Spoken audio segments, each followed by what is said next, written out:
Hey guys, Account Second here, and this is the info video for Season 14 of the NASCAR Pokemon Cup Series. I do apologize for the lower quality than usual, just trying to save a little space to make room for the for this season, but just testing out some things for Fraps, a different setting, but I promise you it'll be much better quality than you see beforehand right now, so you only have to hear my voice to get the understanding of what's going to go on in Season 14. So, here we go. Season 14, of course, it's going to have 30 races this season, as we've had in the past couple seasons. There will be a chase at the end of the season after 349. I'll get to the schedule in a little bit, but the chase will be the same as before. It'll be 16-driver chase. We'll use the eliminator format. Every 3 races, 4 drivers. The bottom 4 will be eliminated, and then the season finale, Zanjoltis, is going to have the final 4 drivers compete for the championship. The highest finisher of the 4 will be your champion for Season 14. So we're using that rule. We're getting that out of the way there. We're getting that out of the way. But we're bringing back the point system. I have found Race Points Manager. I finally got it back. I finally got it to work on my new PC. So I'm finally going to keep track of the points up there throughout the entire season, even though we're going to be using the chase formula. After the World Course Tour comes to an end for Season 14, we're going to be going to the 10-race chase. We're still using the chase points, but I will have Race Points Manager to keep unedited points, and I'm bringing back the Pichu Cup. What is the Pichu Cup? It goes to the driver with the highest amount of points that have never been edited in the chase. So I will still keep track of the points at Race Points Manager even after the chase, to know who will win the Pichu Cup, who will win the unedited points standing. So I'm bringing that back because I brought Race Points Manager back. And now it's time to reveal the drivers that will be competing this season. Here we go. Starting in the number 1, representing Chip Ganassi Racing for Sherwin-Williams. For Sherwin-Williams, it's Jonny Gardner. In the number 2, representing Team Penske for Worth, Dillon Young. In the number 3, representing Richard Childress Racing for Dow, Deon Scott. He's returning the series after being in hiatus for a couple seasons. In the number 4, we have a different driver in the number 4 for the first time in a long time. It was Chris Washer, but Washer did not sign up this season. Instead, for Stewart-Haas Racing in the Ditech machine, it's Zachary Fitzwater. Interesting to see how Stewart-Haas will be a power in Season 14 without their main man, Chris Washer, and now Fitzwater's their main man, so it's going to be fun. In the number 5, a rookie this season for Hedrick Motorsports in the Farmers Insurance machine, Zachary Chambers. In the number 6, it was originally Roman Rehall, but he switched over to the 15, so the new driver for Roush Fenway Racing in the Advocare colors is Hargelli Arvin Alonso. But we'll call him just Hargelli Alonso for this one because we couldn't fit his entire name into the list, so we had to call him Hargelli Alonso for that list. So I hope you're fine with that. In the number 7, representing Tommy Baldwin Racing in the Nico Toy Stick colors, Angel Navarro. In the number 9, representing Richard Petty Motorsports Twisted Tea, it's Daniel Coffey from TA2 Racing as well. So it is Richard Petty Motorsports / TA2 Racing. In the number 10, for Stewart-Haas Racing in the GoDaddy machine, Amy Shelly makes her return to the PCS and hopes to win more races and follow. Sorry, I got a notification. My apologies. But Amy Shelly looks to follow in James Shelly's, her brother's footsteps and becoming a Pokemon Cup champion. In the number 11, representing Joe Gibbs Racing for the FedEx Express machine, Isaiah Burniche. In the 14, for Stewart-Haas Racing in Mobile One colors, Eric Powers. And I mentioned earlier in the 15, switching from the 6 to the 15, for Michael Waltrip Racing, 5 Hour Energy colors, Roman Rehall almost won the championship last season until he racked out on that final period. Don't mean to bring that back up, but yeah, just saying. In the number 16, representing Cheez-It, the defending champion from Roush Fenway Racing, Ian Dutta looks to become the first back-to-back champion in Pokemon Cup history. In the number 17, For Roush Fenway Racing, Dutta's teammate for Fastenal, Nick Pericles. Rehall, Dutta, well, Rehal's going to be doing Michael Waltrip, and Pericles is Roush Fenway. So Pericles will be teammates to Dutta, not Rehall. But Pericles still part of the same team under Rehall, and we'll see how Pericles is going to face his own friend, Roman Rehall, in the race. In the number 18, another new rookie this season.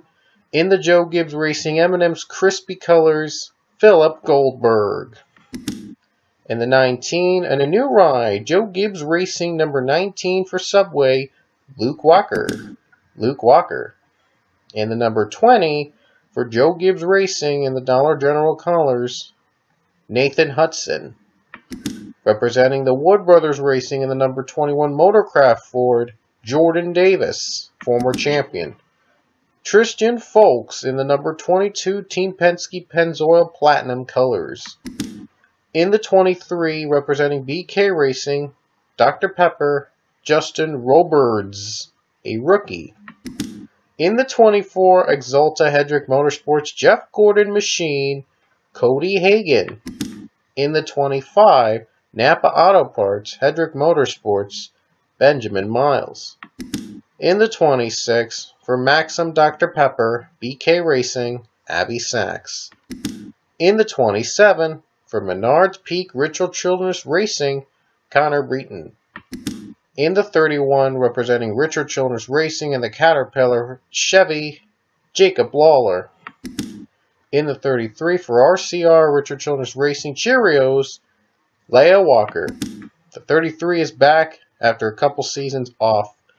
In Front Row Motorsports for KFC, the 34, Ryan Acosta. In the 35, also from Front Row Motorsports, Speed Stick Gear, Devin Witson. He's back in the series after competing once in Season 4, and now for the first time in 10 seasons, he has a Pole 1 Cup Series ride. In the 41, another new rookie from Stewart-Haas Racing, Hans CNC Tools, Cooper Syron. Mitchell Riggs returns in the 42, Target Earnhardt Ganassi Racing Machine. We have Alex Ragau for Richard Petty Motorsports in the Smithfield Foods Machine. 43, the legendary 43 by Alex Ragau. In the 44 for Triple Extreme Motorsports Golden Corral, it's Sam Rogers. In the 47, the NASCAR president for Hungry Jack, JTG Dartrey Racing, Robbert Pieete. In the 48, a rookie this season, Lowe's Hedrick Motorsports Machine, David Johannsen. My apologies for that. Got a message, but yeah, oh well. In the 51, Sean Harple for Brandon Motorsports, H. Scott Motorsports. In the 55, the Indianapolis 500 winner from the NASCAR Pole 1 Pro Series, Michael Waltrip Racing, the Aaron's Dream Machine, 55, Anthony Lopez. In the 62, Shore Lodge Premium Motorsports, Daniel Voiles. In the 78, for Furniture Row Racing in Denver Mattress, Brandon Nichols, another rookie. Alex Guerrera in the 83, representing BK Racing for Dustless Blasting, another rookie. And Mason Powers returns in the 88 for the Nationwide Machine of Hedrick Motorsports. Then Gwen Cobb, a rookie, in the 95 for K-Love Levine Family Racing. And last but not least, in the 99, Geek SWAT Subway, well, we can assume it's from TA2 Racing, the 99 of Pichu. Just had to get the 99 even though it was not on the 2015 roster. I just found a custom-made version on Mass Graphics. That's where I got the cars. If you were wondering, I got this one from Mass Graphic as well. So I decided to add it. Why not? So, because we always want to race 99. So that is our drivers from season 14. And now let's reveal the schedule that they'll be running in this season. So here we go. Alrighty guys, here's the schedule for season 14. Let's go through this a little bit quick. First up, it's the Daytona 500. As you already know, the PCS always starts its season in the Daytona 500. And we have a brand new Daytona we're going to introduce. Well, it's a 2014 version. I think I got it from FSC, Freddie Sean Enterprises, but it'll be a brand new Daytona track. It'll be a different Daytona. Hopefully that'll be a lot of fun. It's what everyone probably uses for Daytona, but I have always used the original version of the track. But now, for the first time ever, we're going to use the more updated version of the track. So it's going to be fun to see how the Daytona 500 will go with the new version. So I'm hoping for some good racing, a good start to the season. Then we have Talladega for the Globe Life 500. Talladega, I'm thinking about either using the updated version or the original version, because the updated version had a lot of wrecking and I wasn't too happy with the racing at Talladega. It wasn't Talladega-like, so I'm thinking about going back to original or to the new version. I'm not sure, but you'll see which version I went to when the race is up. So, and next, after Talladega, we're going to be moving to Charlotte Motor Speedway for the Charlotte Hornets 400. And it's it's the updated version of Charlotte, of course, so it's going to be fun to see Charlotte back in the series. Well, it has been back for a while, but it's going to be back with a vengeance. And then the SpongeBob movie, Sponge Out of Water 500 from Atlanta Motor Speedway. Atlanta is proud to be back in its schedule. The previous seasons, it was not as fun as I thought it would be, but when I did in the All-Star Weekend in Atlanta, it was a lot of fun racing. It was pretty good racing from start to finish, but now for the first time, we're going to use the newest Atlanta in the full 42-car field. So I'm interested to see how this will go down in Atlanta, and hopefully it will stay for the long run this time, after being off for a couple seasons for a while. Then we head to Levi Strauss Speedway for the Lombard Rose Gaming 250. Since the track doesn't fit all 42 cars in one race, we have to split it to two dual races, from drivers with the first numbered and the other numbers. So we always separate the drivers by numbers, not by points, because I thought it would be the fairest we've done without compromising the points. It would be fair. So we're going to do that. And then after Levi duels, we're going to have Blue Ridge Speedway, the Pepsi True 500. Blue Ridge, always fun to watch in Pennsylvania. Always a fun spectacle, seeing all those cars going super speedway speeds and racing. Always fun. We always go back to it. Can't wait for this season's version of Blue Ridge. And then we go to Coca-Cola Super Speedway, the Coca-Cola Life 500. See what I did there in terms of the races following suit? So Coca-Cola has been one of the few tracks that has been in every season of the Pole 1 Cup.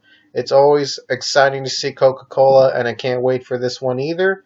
And then we head to Zombie Spaceport for the NASA 500. It's on planet Zombie Spaceport. So a lot of out-of-this-world action is expected from this race. And then the final race at Donkey Kong's Tropical Raceway, the Mario vs. Donkey Kong 500. I did say, you heard me right, this is going to be the final race, the final season in which we have Donkey Kong's Tropical Raceway. Because before, it was pretty fun. It was pretty awesome and unpredictable. But as you saw last season's Donkey Kong race, was a wreck fest, and Ian Dutta led every lap. It was really boring. It got boring. It wasn't as fun as it was before. And yeah, I'm not going to be returning to the track after this season for Donkey Kong. But it was fun while it lasted, though. And then the Mud Bowl, the Mario Party 10 Mud Bowl, will move over to a new track again. We're going to Sears Point 2000, the 2000 version of Sears Point that was recently released by NR Track Designs. That's a Facebook page that releases more updated tracks and maybe even some new tracks to NR Town 3. If you have Facebook, check out NR Track Designs because they have a lot of great tracks, and they're working on a couple more this year. So Sears Point 2000 was the most recent they did, and we're going to try it out, and hopefully it'll be good for the long run for the Mud Bowl. Otherwise, don't know if we're going to bring back the Mud Bowl next season or something like that. But anyway. And then after Sears Point, it's our 12-race World Course Tour 14, our annual World Course Tour with races around the world. First up, it's Twin Ring Motegi Japan, the Nintendo 3DS XL 300 Motegi, one of the few tracks that's been in every season of the Pole 1 Cup Series. It's always a popular mainstay in the series, and we're glad to bring it back again this season. And then we stay in Japan. The Suzuka Circuit will host the Grand Prix of Hoopa. Dual races in Suzuka. We're using the East Circuit as always, because that's one of the best road courses you'll ever race in Airtown 3. And it's going to be fun to see duels here in Suzuka. And then we head to CIS in the Philippines. A new track this season, the Philippines. For the Pole 1 Shuffle 250. Again, dual races because the track doesn't hold 42 cars in one race. And that track, CIS, if you're wondering what I get, it's Clark International Speedway. I got it from John Hudson, I think, who posts often on Airtown 3 Universe Facebook and on the Trent the Hedgie Facebook page. He posts as often. He does a lot of good tracks, a couple good tracks, mostly dirt, but this one is an exception. International track in the Philippines. It's the first Airtown 3 track from the Philippines, so we're excited to see racing here at the track. And then it's followed by Kyalami, South Africa, the MOP Friends Forever 250, the last dual races I promised of the season. And Kyalami last season was very successful. It had some interesting twists and turns. Can't wait to go back there again for World Course Tour. And then another first-time track, Falkenberg, Sweden, the PewDiePie 200.